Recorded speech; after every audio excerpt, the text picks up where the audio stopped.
மின்வாரிய ஒப்பந்த தொழிலாளர்கள் மழைக்காலங்களிலும் வருதா புயல், கொக்கி புயல், தானே புயல், கஜா புயல், நிஜாம் புயல் காலங்களில் வெயில் மழை பாராமல் பணி செய்து பல வீடுகளுக்கு மின்சாரம் வழங்கி இருளில் இருந்த அனைவருக்கும் வெளிச்சத்தை தந்தார்கள்.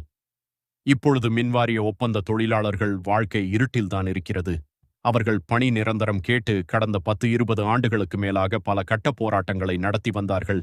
இதற்கு பின்பு இருந்த இரு ஆட்சிகள் தேர்தலுக்கு வருவதற்கு முன்னால் பணி நிரந்தரம் செய்கிறோம் என்று சொல்லி ஆட்சியை பிடித்துவிட்டு ஆட்சி வந்தவுடன் ஏமாற்றிவிட்டார. அவர்கள் பணி நிரந்தரம் கேட்டு பல கட்ட போராட்டங்கள் நடத்தி வந்தார்கள். இரு ஆட்சிகளும் இவருக்கு பணி நிரந்தரம் செய்யவில்லை. ஏமாற்றம்தான் கிடைத்தது. தற்போது உள்ள தமிழக வெற்றி கழகமும் ஆட்சிக்கு முன்பு வராத போது மின்வாரிய ஒப்பந்த தொழிலாளருக்கு ஆதரவு கொடுத்து போராட்டம் நடத்தினார்கள். அவங்களும் ஆட்சிக்கு வந்ததும் அவங்களும் ஒப்பந்த தொழிலாளியை மறந்துவிட்டார்கள்.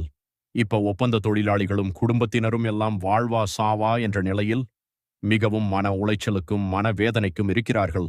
அவர்கள் கேட்கிற எல்லாம் தமிழ்நாடு மின்வாரியத்தில் பணி நிரந்தரம் வேண்டும் என்றும் ஒரே கோரிக்கைதான். தமிழகத்தில் ஆட்சியாளர்கள் தான் கைவிட்டார்கள். அதனால் மக்களாகிய உங்களை மனம் வருதி கேட்டுக்கொள்கிறோம். ஒன்றுதான் எங்களுக்கு அன்பு ஆதரவு கொடுக்குமாறு உங்களை அன்போடு இரு கரம் தூக்கி கேட்டுக்கொள்கிறோம்.